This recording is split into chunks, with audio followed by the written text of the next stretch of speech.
Today is April 7th, 2021, and my name is Jenna Masahara, and I'll be interviewing Joyce Trotman for the Coquitlam Heritage Oral History Project. And this is a reminder that this interview is being recorded and will be released to the public. Okay, so thanks for being here, Joyce. You're welcome. So can you first start with what year you were born and where? Oh, that's a long time ago. That's 1939. Oh, nice. And where were you born? Barbados in the West Indies. What was your childhood home like? My childhood home. Well, my mom was a single parent, and for the first 10 years, I was an only child. But I did have, my uncle's stepson, who we played a lot together. Then after 10 years, did your mom have more siblings? Well, my mom got married, and then after that, I had a brother. Yeah. So what did your mom do to help support you? Oh, she was a clerk. And what did you do for fun, like when you're growing up? Well, I played with my friends. Like I played with my dolls. I had a boy doll and a girl doll, and I played with my dolls, and I played, as I said, with my friends. I did have friends. Yeah, so we played a lot. And you went to school. How was school? Oh, school was fun. I really loved school. I remember one day I was not even feeling well, and I went to school, and then I fainted. I really liked school. I really enjoyed school. What did you enjoy about it? Well, I like math a lot. No, I just like to be at school. Did you have to pay for school, or was it like? No, we didn't have to pay for school, but you had to wear uniforms, which was really nice because you can tell the kids who were more affluent from the others, because everybody looked the same. And did you do like after like sports in school or something, like after like school activities? Yeah, well, we really didn't get into serious activities till we got a bit older, and then I played netball. You know what netball is? Yeah. Yeah. Then I played netball. Did you like play like against other schools, or was it? We did it against other schools when we got to be like 14, 15 or so. Yeah. But before that, you just played netball, and you played like tag and hide and seek when you were smaller. The usual games. Yeah. Yeah. So. Right. And did you have chores that you had to do? I was trying to remember if I had chores. They weren't specified as chores, but I remember like having to wash dishes and that kind of stuff. And I remember when I was about 13 years old, because growing up, Sunday was always a big fuss and dinner and everything. And every Saturday we would like bake a leg or a shoulder of pork. And I remember my mom and my stepdad were out on one Saturday. I was home, and I just, because I don't know if you know how Caribbean foods are cooked, but they're well seasoned. Mm-hmm. Okay. Like you make slices in the meat and you put the seasoning in there and everything. And I remember doing that, and my stepdad, he was surprised but very pleased that I had done that. I love gardening. I had my own little garden. What did you grow? Well, I grow like marigolds and zinnias and stuff like that. And I think it's called Coleus hair. But I also love water flowers.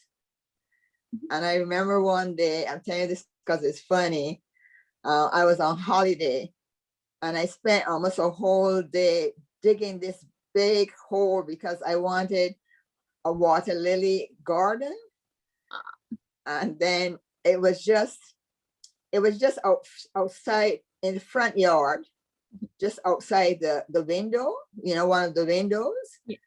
And when my parents came home, my stepdad said, He said, Joyce, you know how many mosquitoes, because if you have water in there and then we didn't have like a pump or something like that, right?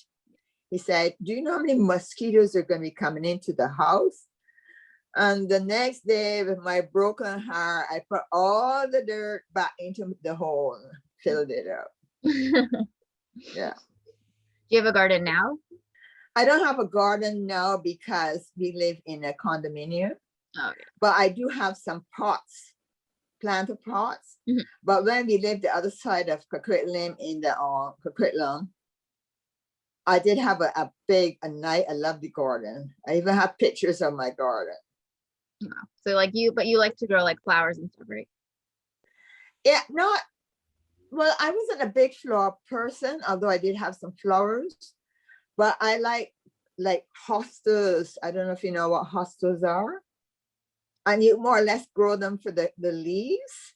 Okay. And I had hydrangeas, different types of hydrangeas. I had 4 or 5 different types of hydrangeas. And I had what was called a weeping blue spruce. Okay. But I had special plants, more than just flowers. So Yeah.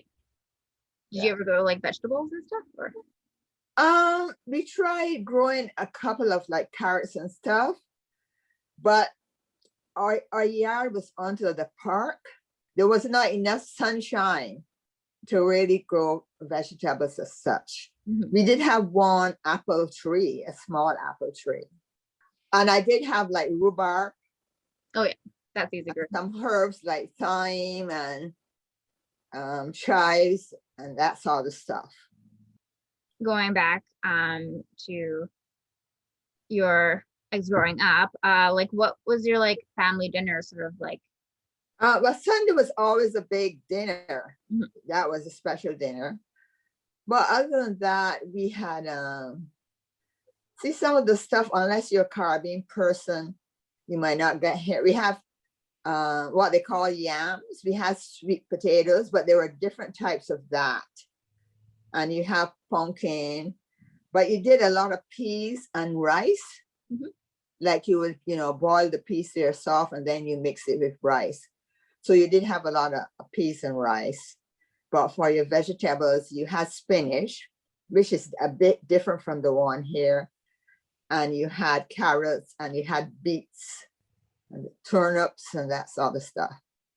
You also had what was called an okra. Okay. You know what an okra is? Yeah. Yeah.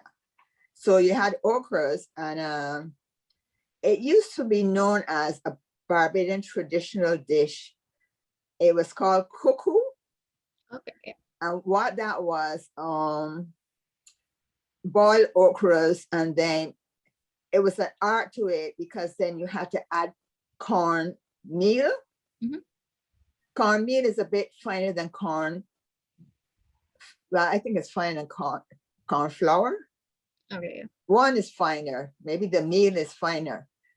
Anyhow, you had to add that without getting lumps in it. And then it was served with a nice gravy.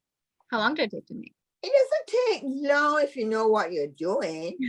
But as a matter of fact, in one of my classes, it was called domestic science, Okay. where the teacher actually taught you how to do it. But she taught us to soak the meal first. Because if you soak the meal first, then that avoided getting all the lumps in there. Yeah. So that was known as a traditional Barbadian dish. And there's a fish called a flying fish. Mhm. And usually you serve it with that or with oxtail. I think I've heard of it.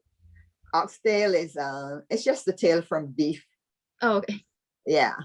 And you made like a stew with that. And those were the 2 favorite things. But you serve it with other things, but those were the 2 favorite things. So that was one of the traditional Barbadian dishes. And do you make them now? Oh yeah. Yeah. I still make them. Well, not necessarily the flying fish, Yeah. because it's not something you can get here. Over a couple of years, we used to be able to get it from one of the Caribbean stores, but I guess with COVID and all of that stuff, they haven't been carrying it. So And like you mentioned how like your teacher taught you methods of cooking. Did your mom ever like teach you like some dishes? I don't remember if your mom taught you, but I think you learn from observing, Okay. right? Mhm. And I think that's maybe how I learned. I observe, and then I remember when I was older, I did attend this class thing which they taught you like table etiquette. Can't even get the word now, but your manners at the table, etiquette. Adequate. Yeah. Yeah. But I think more you learn from observing. Although my mom did teach my brother how to cook, because I thought it was kind of interesting, because he never told me that, because I was 10 years older than my brother. Mhm. But he said that my mom told him that he needs to learn to cook in case if he got married and his wife was mad at him and she didn't want to cook for him, or so she taught him how to cook and how to wash his clothes. Nice. Yeah, which I thought was very interesting. Yeah. Actually, when I think about my mom, I think it was way back, but she was, to me, she wasn't necessarily a typical West Indian mom, in that I remember a lot of my friends, if they do certain things, some of them got like really like really lashes. But my mom had a way of talking to you. Mhm. That she called me Joyce rather than just Joyce. Like, Joyce, you shouldn't do this because this, and stuff like that. Which, as I got older, I really appreciated that, that, yeah. Do you mind like what's your mother's name? Her first name was Geraldine, Ready? but they call her Jaro. Yeah. And so then the last name was Trotman or No, the last name was Springer. Yeah. And what was funny about that is that my grandfather on my mother's side was Springer, and my grandmother was Springer. But that they were both Springers were their maiden names. So sometimes I wonder if they were related. Not that we know they were, right? But they both had the same last names. and do you know a bit like about your family history? I don't know a lot. My great grandfather came from either Italy or Ireland. I'm not even certain up to this day. I asked one of my cousins, who is now 90, but she wasn't certain. I just know like he was like, I guess, white or close to being white, whatever. Because when you're in Barbados and you're in the hot sun, your white is white with a tan. Yeah. But yeah, I don't know a lot beyond that, actually. I know I had a lot of cousins because my great grandmother had 7 or 8 children. And I had a lot of cousins. Yeah. You mentioned like, your one of your cousins is 90. Do you keep in touch with a bunch of them?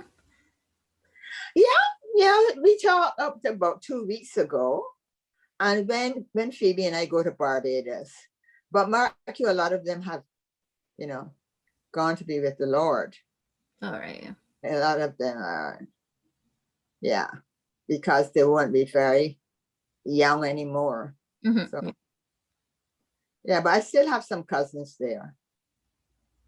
Yeah, both on my father's side and my mother's side. I have an aunt on my father's side who is also 90. And what's amazing about her, she has a lovely attitude and she's a nice Christian lady. But all she ever takes health-wise is 2 Tylenols. Everything, her pressures, my another cousin said, Joyce, I go to the doctor with Aunt Assie. Her pressure is fine, her sugar is fine, everything is fine. Yeah, she doesn't have to take one bit of medication or anything, which Right. is really remarkable. Yeah. And well, before COVID, like how often would you go back to Barbados? We went at least once per year in December, and we spent a month. How's the weather like during that time? You know, I usually recommend if someone wants to go to Barbados, the best time is to go is December, January, because the weather is lovely. It is still warm, but it's not like as hot as, say, when you have summer. Well, there's always summer there, but I meant when your summer is here, it's even hotter there. So December, January, mark you, that's what they call the tourist season too. So things might be a bit more expensive, but I think it's worth it if you're going to enjoy yourself better, you know? Yeah. So when you go, you let me know how you enjoyed it. Okay. I will. Are you married? No. Maybe you can go for your honeymoon. Okay. It's a nice place to honeymoon. I'll keep that in mind. Yeah. Do you live like near like a beach area? In Barbados? Yeah. I think it depends on what you call near, Right. because in Barbados, except for two parishes, all the other parishes are, you know, the beach and the beach area. Mhm. But mark you, we walk in those days and it took us 20 minutes. So that's fairly near, I would Yeah. say. Yeah. Yeah. So is that But you didn't just take up yourself and go to the beach, you know. So your parents were very strict because they had this saying that the beach has no back door. okay. What does that mean? It just means that the beach is unending. Like if you Okay. you cannot go in and enter the beach and exit the other side, right? Yeah. Yeah. So they say it didn't have a back door, which was funny. You get a lot if you're in Barbados, especially with the older people. You get a lot of funny things that you might need some interpretation. Did you have like heirlooms or stuff that was passed down to you? No, just a smart brain. It's not nice. No, not really. No, it was mostly traditions that were passed down. And see, I lived with my great grandmother like the first 10 years of my life, but she had such influence. As I said, she was a wonderful Christian person, you know, and a lot of it was church. And I always remember the first day of going to school, she said to me, when I go to school and anybody like hit me, you know, and they didn't break some part of my body, to try and get home, just run and get home. She didn't like fighting and that sort of stuff, you know. But when it came to, you know, because people in those days didn't have that kind of stuff unless you were very rich, and we weren't very, you know, rich in that. You know, we were rich in certain things, but not financially rich. Mm-hmm. Like, yeah, so you've mentioned that like religion is an important part of your life. How is that, like when you moved away from home and stuff, like how were you able to like keep that up? Well, what's interesting, when I moved away from home, the first time I moved away from home, I actually went to a theological college to study Christian education. And what that meant, you did like psychology and certain courses, but you also learn how, say in a church, how you plan for children's ministries, you know, what they're going to study and stuff like that. You also, it covered a variety of stuff, you know, more or less. So the first time I really moved away was to study that. And the second time I moved away was to study social work, sociology and social work. And that was at Warner Pacific University, and that one is in Portland, Oregon. What year did you move to Portland? 1970, maybe before you were born. Where was the first college? Trinidad, Oh, it was in Trinidad. in the Caribbean, yeah. Like, were you scared to move home, or more excited, or? No, I wasn't scared. I was more excited. Yeah, I was like 22 at the time. So some people are married and have a child or two at that time. So, and I wasn't scared. And you know what? I could always go back home because it wasn't that far. What about like moving to Portland? Like, I guess that's like more of a bigger jump. In a way, no, I probably was excited because at that time I was married. Oh, okay. My husband wanted to study and we both wanted to study, but we didn't have enough money for both of us to leave at the same time.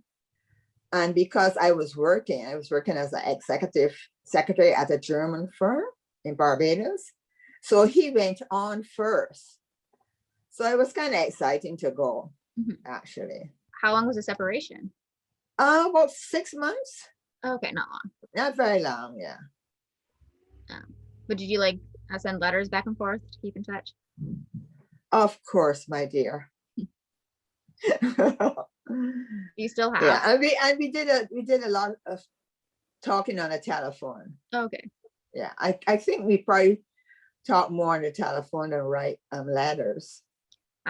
Once you're in Portland, like, was there like sort of a culture shock, or were you like felt like you integrated pretty well? No, the only culture shock I got, I remember the first day after like winter was over, the spring, and the sun came out and it got warm.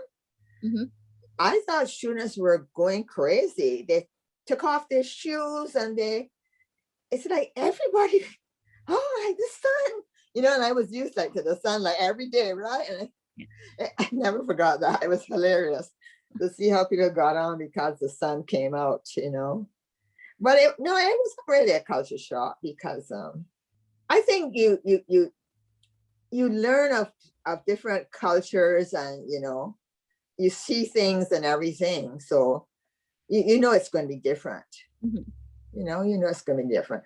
Plus, I'd been to the States already before then. It wasn't like the first time, because my mom actually lived in New York for some time, and I'd been to the States before. And so you studied sociology there?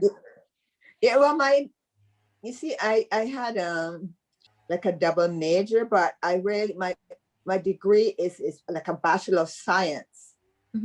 But my major thing was to be doing social work. And I did not, when Phoebe helped me do something, you said that you could talk about when I worked at the Naples. And it was in Naples. It's the Maples. Maples. It's called the Maples Adolescent Treatment Center. At that time, it was on Willenden and Canada Way, because there was the juvenile detention, something was in there too. But now, actually, they are on Lougheed Highway on the Riverview grounds. But I didn't work there that long, to be honest. I did a secondment for about 6 months or a year. One of the social workers went to England to do her master's. But I mostly worked after that. I worked in community living with people with mental and physical disabilities. And I really enjoyed that. What made it enjoyable? Well, for one, I love working with people. And, most of the clientele, they have their issues, but they're so loving and kind. I remember one person in particular, I used to tell some of the other social workers, any day I'm down, I'm going to visit her. Because when she saw me, she was shout, there's my social worker. I love my social worker. And she's screaming to the top of her head. You know, she was priceless. Yeah, but yeah, I found that people with mental and physical disabilities, they were, most of them, you know, they were really nice and warm and loving and stuff like that. So it was great to support them. And let's backtrack a bit. So after Portland, you moved to BC, right? Yeah. I remember you sent like, You wonder how come? yeah, sure. Well, while we were in Portland, but we did have immigration landed papers, whatever you want to call them. What do you call it now? To be able to live in Canada. Like residency? Yes, yeah, we did have residency.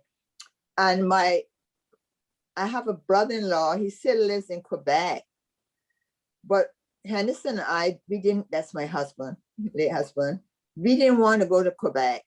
For one, his French was more than mine, but I hardly had any. Because in Barbados, you did learn French and Spanish. You could choose which you wanted, you know, part of your high school. Mm-hmm.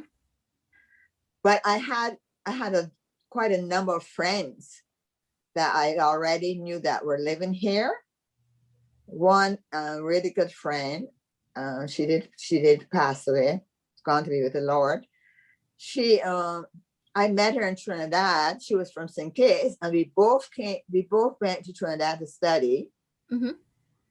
And then while in Trinidad, I had met some other people too. And she and her family, they were living here, and I'd met some other people who live here.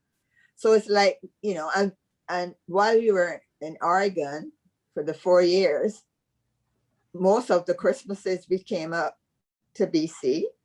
Mm-hmm. And one or two summers we visited. So it's like, you know where you're going, right? Right. And you had a son at the time, right? Yes. Yeah, I had a son, and he was a planned son because I figured I was getting old. And I remember one of the he was born like a week or two after graduation. And I remember one of the professors said to me, I think your baby is going to have a broken arm. And I said, a broken arm? He said, yes, I think he's holding on till you're graduated. Yeah. Yeah, so. And so did he hold on, or? Yeah, he was born after graduation. Okay. Yeah. What was it like, stressful, like getting through all those exams while pregnant? No, because I love to study, to be honest. So no, it wasn't stressful. No. And if I should boast a little, I did graduate with honors. So nice. Yeah.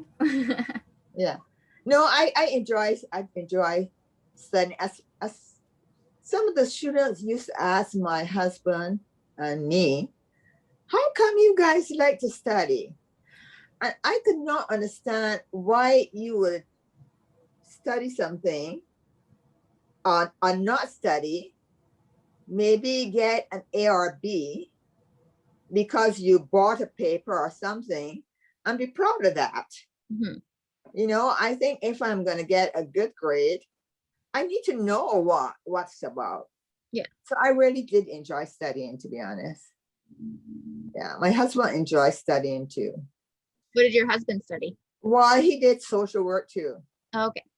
Yeah, because after we finished Warner, then he went to Portland University. Mm-hmm. And he did yeah. So we both were social workers.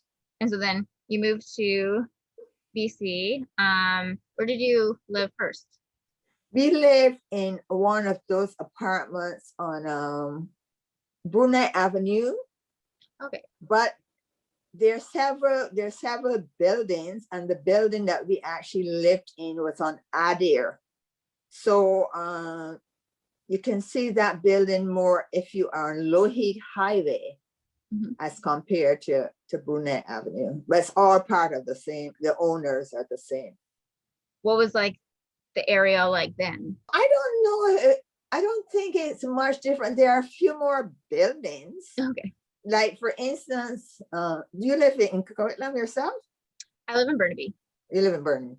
But say if you were on Brunette Avenue, the Van City, Mhm. okay, the building they're in, that's a new building, and the building they were in before is a vacant lot now. So yeah, there are more buildings, but still, comes to think of it, it hasn't changed a lot, that particular area. Yeah, most of the buildings that are there now were still there then.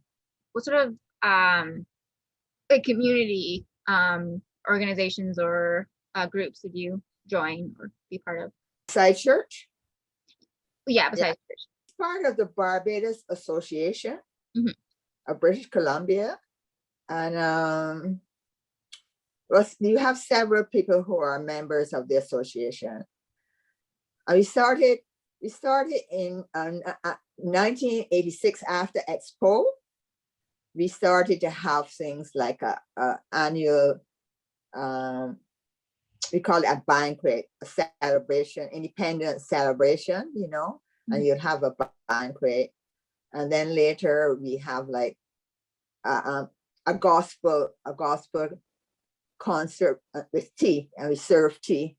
That used to be nice. Yeah, we would do that.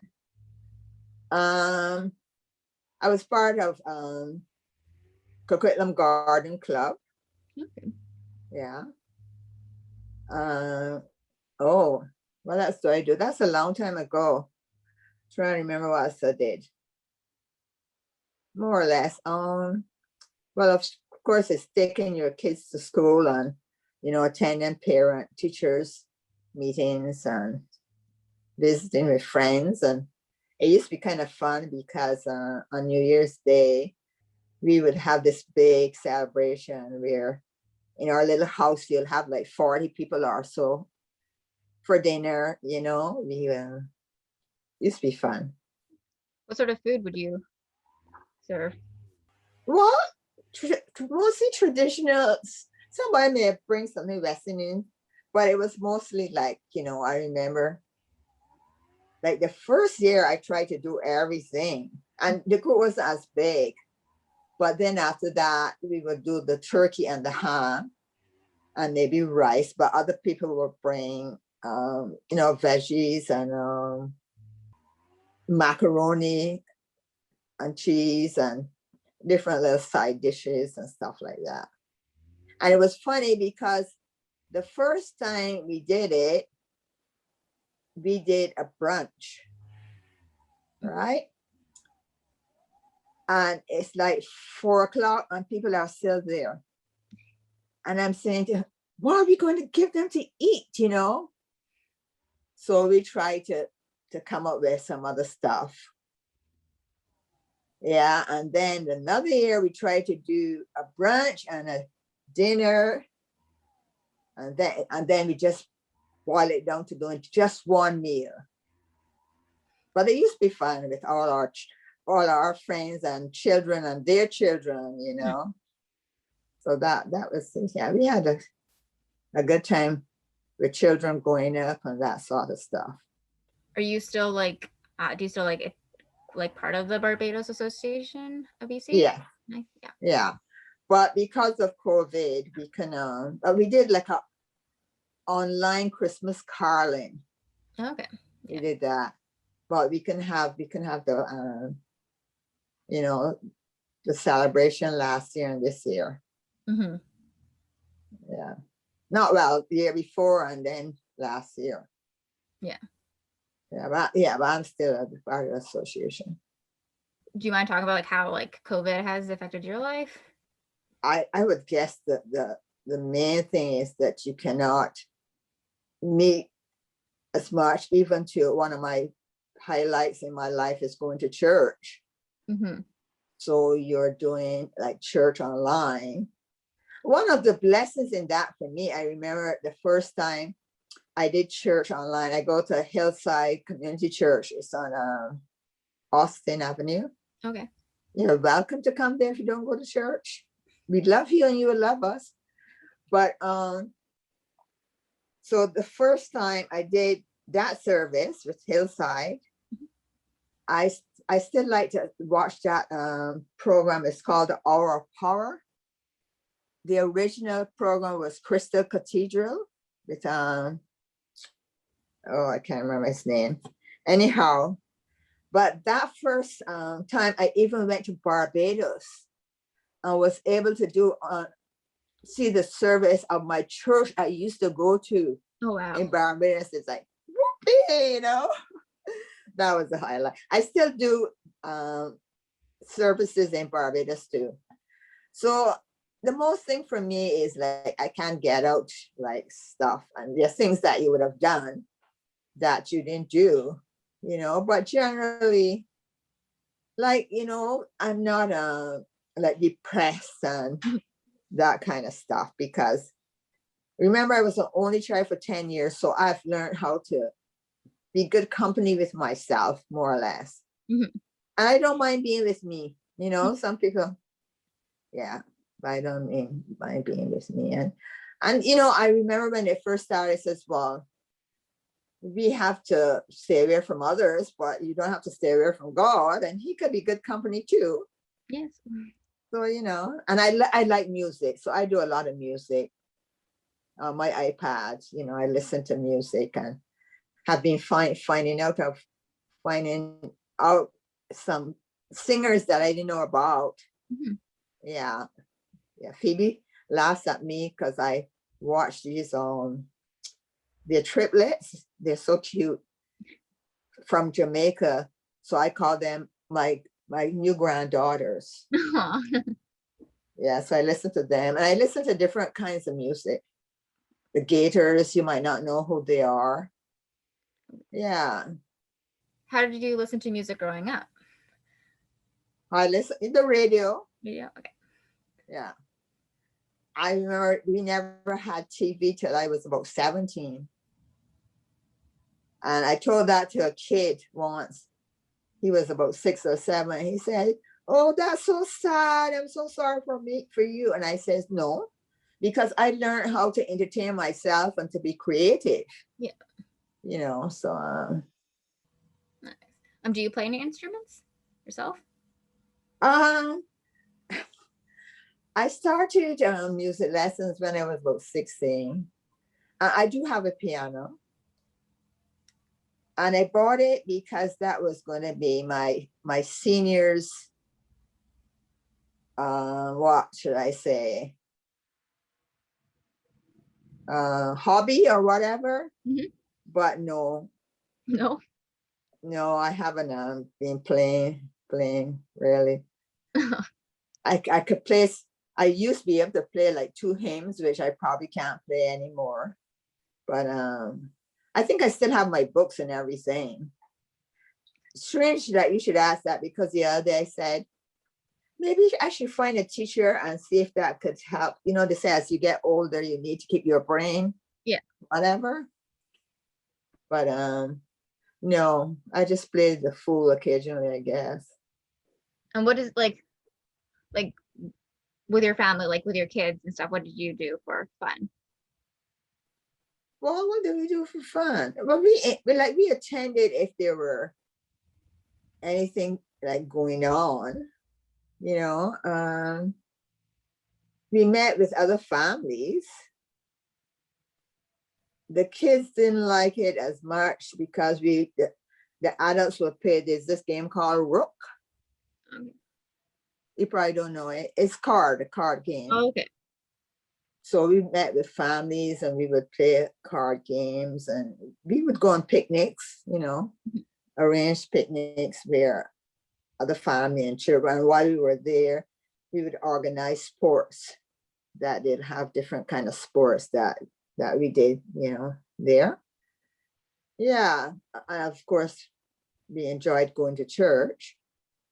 And if there was anything that the province put on, like, we would go to it and stuff like that. Girl, some of that stuff is so long ago that I have to try to remember. Yeah. But we did have an enjoyable life. I remember, like, say, growing up in Barbados, like lots of, in those days, there were hardly any cars. And this church school, the Sunday school, they actually put on picnics where they hired buses. Mhm. And you would have a few, buses, and you went to a special park or something. And of course, you cook your food and you took your food and everything, your lunch and everything. But lunch was usually food, like when I say food, not just a few, like dinner, like a dinner, Okay. not like just a few sandwiches and stuff like that. Mhm. You had a few dinners and stuff like that. Switching gears, is there like a world event when you were growing up that like specifically like you felt impacted you or your family? I can't think of world events. Do you have something in mind? Um, I mean, like I know like one other person has like talked about like their experience, like how World War II affected their them growing up, or Well, that would have been before me. yeah, I would have been very small. yeah, um, or like 9/11, or um, uh, like the government pardoning for the Japanese internment people, for example. So like everyone has like a different sort of. Yeah. Well, I remember growing up, I was in Barbados. Mhm. And the biggest thing when talk about work, they used to have, do you know what cricket is? The game cricket? Yeah, yeah. Okay. So Barbados, at that time, the country was even independent. Mhm. But cricket was a big thing. And the cricket would be, there would be England, the team from England, team from India, and the West Indies. Those were mostly the teams, Mhm. So you have like world matches and that stuff between those teams. But yeah, usually there wasn't a lot of world stuff going on. And at that time, like the Caribbean islands, like they weren't some independent and all of that. They were just part of the British Commonwealth. Like England was kind of the mother country in those days, whatever. Yeah. Would you say like Barbados getting their independence was like a big thing? Yeah, in a way it was. And Barbados is known like Barbados or Little England, which was interesting. And it was called Little England. But back then, because of how Barbados, if you ever look a map of the Caribbean, you notice that Barbados, there's a chain of islands, and Barbados sits outside of the chain. Mm-hmm. So because where Barbados was situated, it was good for like for trading. We had, I think it was like the first parliament, their own parliament outside of England, and also the first post office, the postal system outside of England that was in the Caribbean. Okay. But there wasn't a lot of world stuff going on at the time. Yeah, because the last war would have been before I was born, but I mean, you were aware of it, and I remember the money we had. I don't know if you ever heard about pounds and shillings and that sort of stuff. That was like your first currency. So Barbados had that currency. That's when they were under England. Mm-hmm. Yeah. Right. What's the currency now? You have Barbadian dollars. Oh, okay. When you were like moved away from Barbados, did you ever experience racism or barriers due to your race? The only thing, Mark, I was so, how should I put it? There might have been some that I wasn't aware of because I didn't walk around like sensing whatever. But I always remember once my husband and I we were going to rent an apartment in that was in Oregon, and we went to look at it, the place, and we had a friend. He was white. Well, most of our friends in Oregon were white, and I think when the guy says that the place would be for us, he acted a bit strangely. But I thought, well, he didn't know me because it was such a little dumpy place. I thought he doesn't really know us because I would have gone back to Barbados first before I lived in any place like that, you know.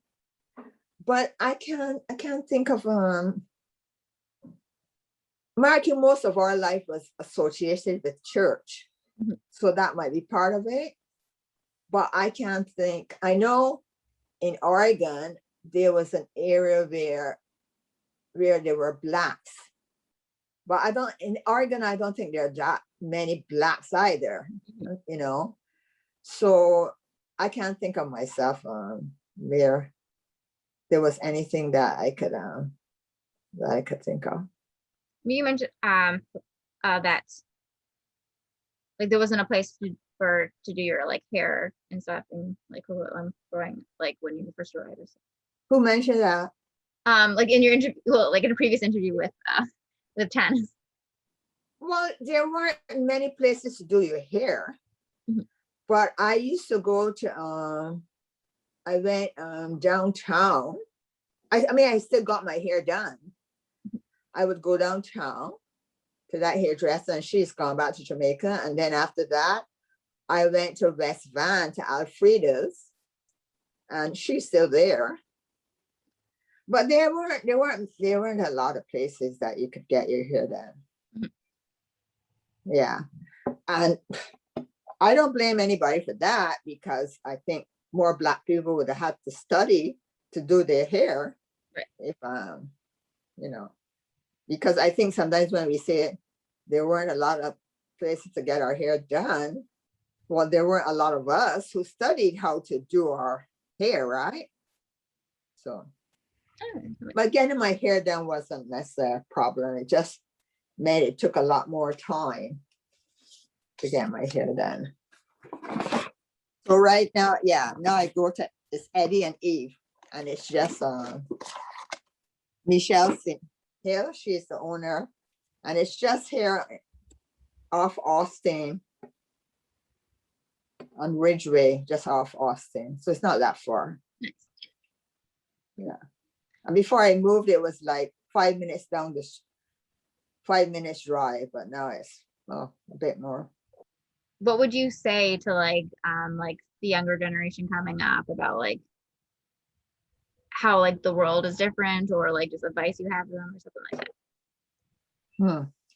I'm always be careful when I try to give young people advice. Yeah. I will say to them, love the Lord your God with all your heart and your neighbor as yourself. But I would also say to them, like, do not walk around trying to sense who is racist and stuff like that. Mm-hmm. You know, I'm not saying to let people walk over you either. But, you know, be yourself without being like uptight and that sort of stuff, you know. Mm-hmm. Because I think sometimes if you look too hard, sometimes you'll find stuff that I think you need to be aware of your surroundings, but don't live like you think everybody's picking on you or something like that. And that's whether you're white or black. You know? I think I'm at the end of my questions. Did you have like anything you wanted to add, or something like a story or something that you wanted like to be on the record?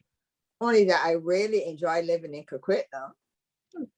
You know, I enjoy living this part of Canada because I could have lived other parts too, right?